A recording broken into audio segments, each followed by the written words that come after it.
Hey everybody, hey peoples, it's Rabbi Shmuel Pollen, and I want to welcome you back to the Light Unto the Nations show. And we're going to talk about a controversial topic, but we're going to make it uncontroversial.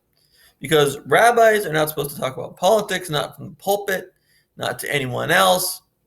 Politics and rabbis don't go together. But I think that the way I'm going to talk about it will actually unite people instead of dividing them. Because that's the reason, really, why rabbis are not supposed to talk about politics, because politics divides. But politics can also unite if you know what you're talking about. And once you finish with this video, you will know exactly what you're talking about. Okay, so if you've seen my other videos, my policy on politics is both sides are right.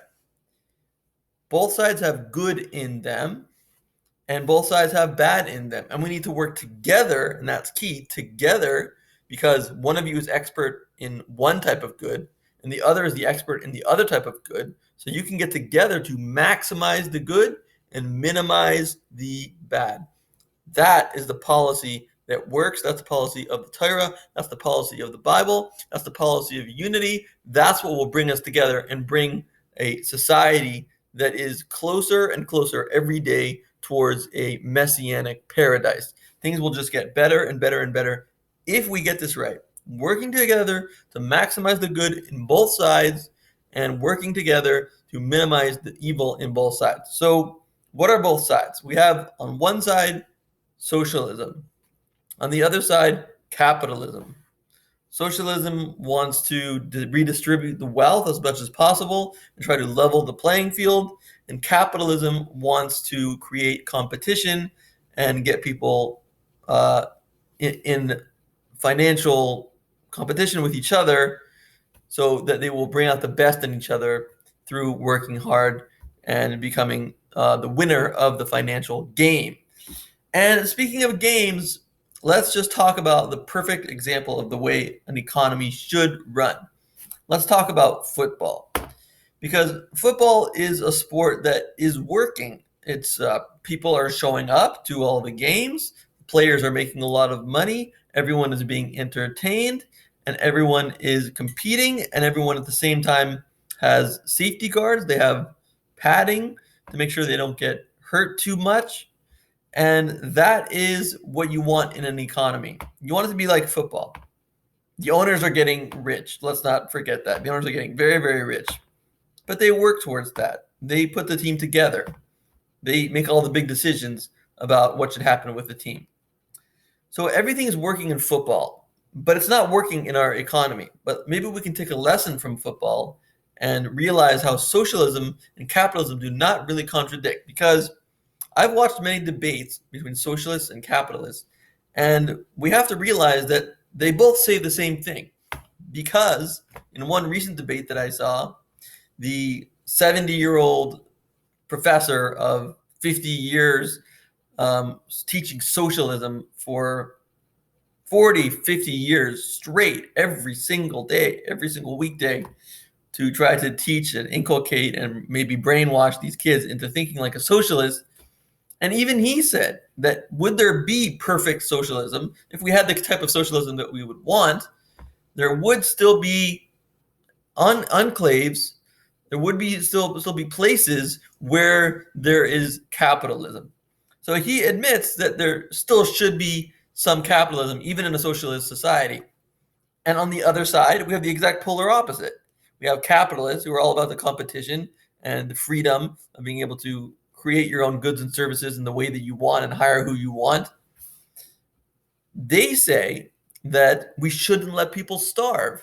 So they also agree that there should be a safety net. They also should agree that there should be some socialism. There should be some evening of the playing field, even though those are losers in the money game. Those are the losers, the people who are homeless, but we don't want them to die. We don't want them to starve. And we want people to have healthcare. We don't want people to die because of their illnesses. So we should have some socialistic programs. So even the capitalists agree that you should have some socialism, and even the socialists agree that you should have some capitalism. So why are we fighting? We're actually saying the exact same thing. Now let's go back to football. We have a free market in football. Everybody plays the position that they should play best. And we don't say to one person, you need to be a quarterback for a certain period of time because you deserve it, when you're not the best player for being the quarterback position. We don't just have people in rooms deciding this player will play this position, that player will play that position. It's a free market because it's all based on your value. It's all based on how good you are. It's all based on how well you compete. That's what will decide what will be your position. That's what will decide how far you go. And those that aren't as good will become a second string quarterback or a third string quarterback. That's just the way it is because it's a free market and whoever wins, wins. In Monopoly, whoever wins, wins, and whoever loses, loses.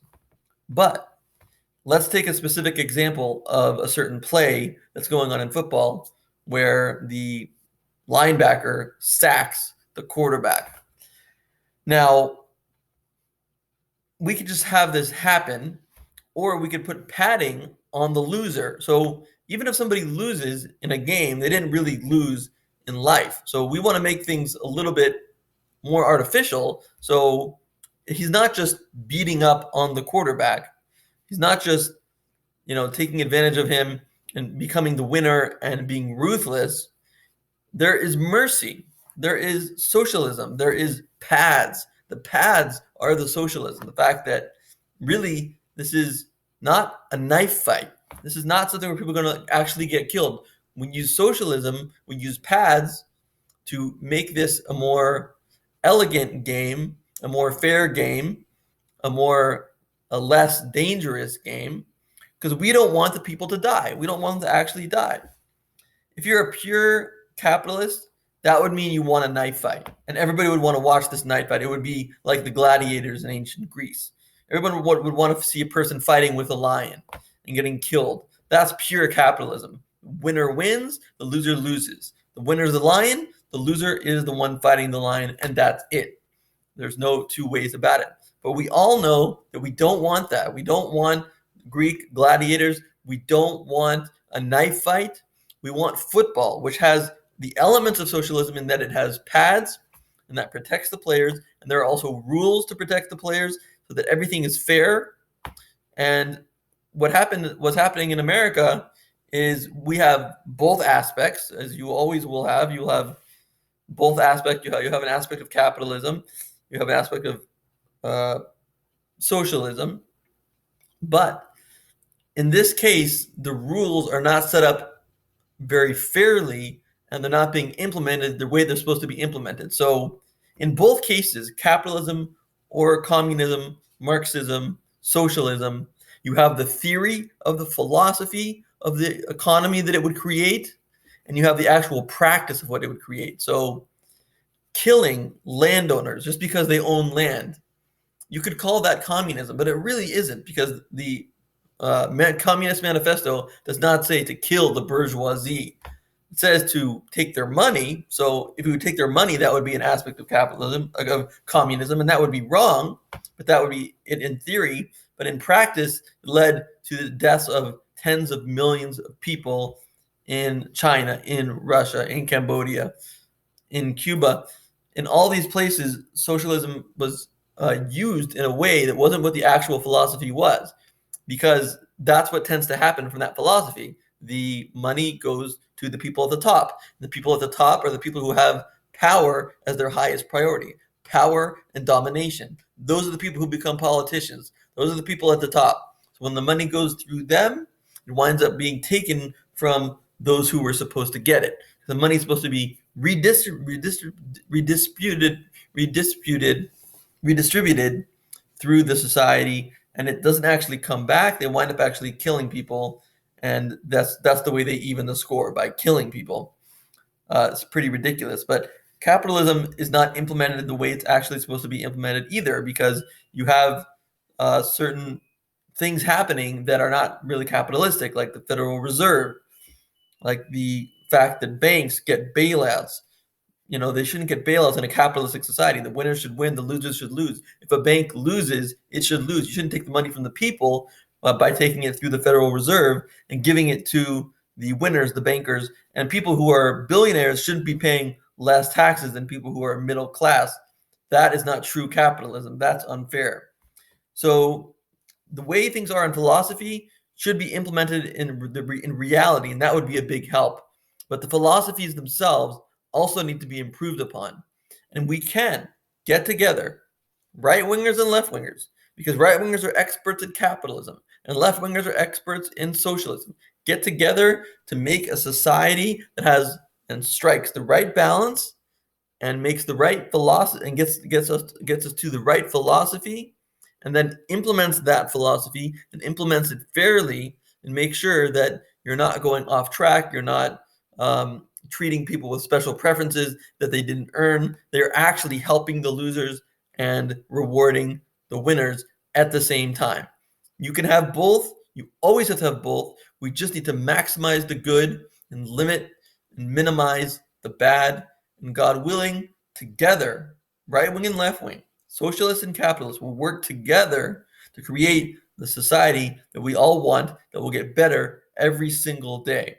And may this, the unification of the uh, economic perspectives and the creation of a perspective that's more like the Bible, that's more like the Torah, which this has become because the president has become so powerful. He's become like a monarch. So we have like a monarchy because there's through executive orders, he can do pretty much anything he wants.